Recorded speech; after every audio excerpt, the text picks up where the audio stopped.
2 weeks after large crowds of Chicago teens gathered downtown causing mayhem and destruction, city leaders are divided on prevention strategies as warmer days lie ahead. We must have the personnel to ensure that we are there, that we are present, and we must have the will to immediately extricate and arrest anybody seeking to try to incite the crowds to violence, period. While Alderman Lopez is calling for CPD presence, parental accountability, and curfews, Alderman Vasquez believes there are deeper issues that need to be addressed. The city has not done the best job of providing outlets. We've been doing it for the first term, right?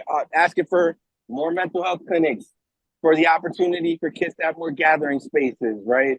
Opening up schools and making them community centers. But it has been challenging to get anything done under the Lightfoot administration. Mayor-elect Brandon Johnson has said the teens should not be demonized, but should be funded and receive access to jobs.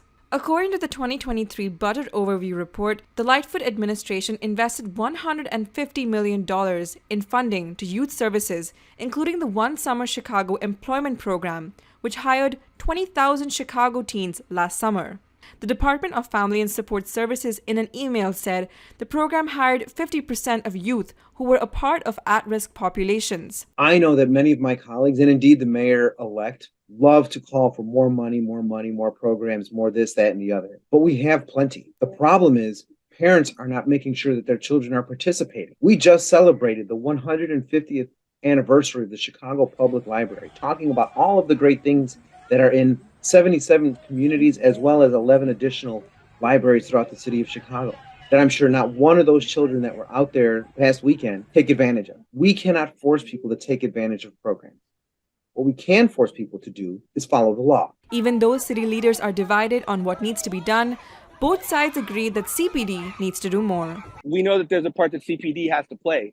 And I think we've got to figure out what that relationship looks like so that police can do what I believe are their core functions: apprehension, investigation, and emergency response and appropriate. But we also need to make sure we have the other systems in place so that they can focus on those issues. Chicago Police Department has the resources and the ability to follow and track many of these street takeover events. Social media has been used against us and our city countless times over and over again. The problem is that we are not coordinating with the state's attorney's office, with our federal partners at the U.S. Attorney's Office, to identify who is responsible, who is sharing, and to track these videos back to their source. Specifically, as we hear the refrain of not demonizing our youth, then let's demonize the perpetrators of these events. This past weekend, a large marching group of Black men led by pastors gathered downtown in response to the chaos. In the Loop, I'm Demita Menezes, Chicago This Week.